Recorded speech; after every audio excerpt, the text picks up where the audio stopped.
चंद्रपूर महानगरात जितेंद्र आव्हाड यांचा निषेधार्थ भाजपचा आंदोलन राष्ट्रवादी शरद पवार गटाचे आमदार जितेंद्र आव्हाड यांनी काल डॉक्टर बाबासाहेब आंबेडकर यांचा फोटो असलेला पोस्टर फाडला।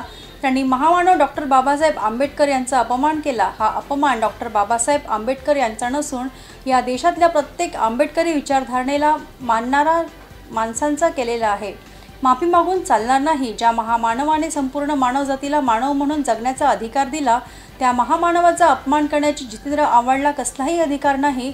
म्हणून आज सुधीर मुनगंटीवार यांच्या मार्गदर्शनात चंद्रपूर महानगरात भारतीय जनता पक्षाच्या वतीने निषेध आंदोलन करण्यात आले। कालची घटना घडली।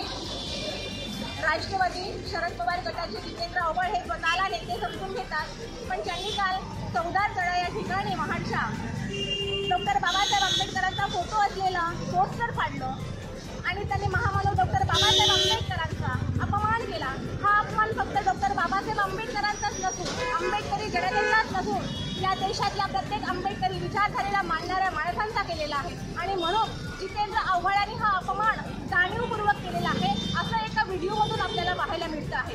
एका त्यांच्या सहकार्याने त्यांना थांबवलं की हे पोस्टर फाडू नका, इथे महामानव डॉक्टर बाबासाहेब आंबेडकरांचा फोटो काढलेला आहे।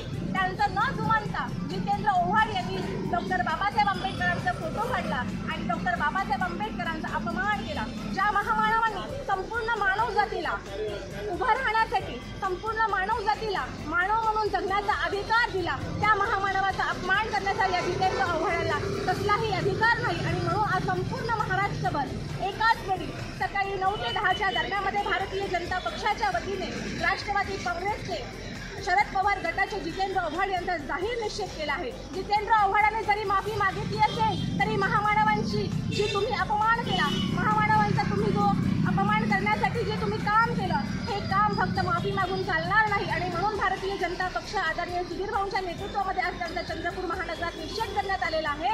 आम्ही भारतीय जनता पक्षाच्या वतीने त्यांच्यावर कठोरात कठोर कारवाई व्हावं, त्यांच्यावर गुन्हे दाखल करण्यात यावं अशी मागणी संपूर्ण महाराष्ट्रामध्ये करतो आहोत।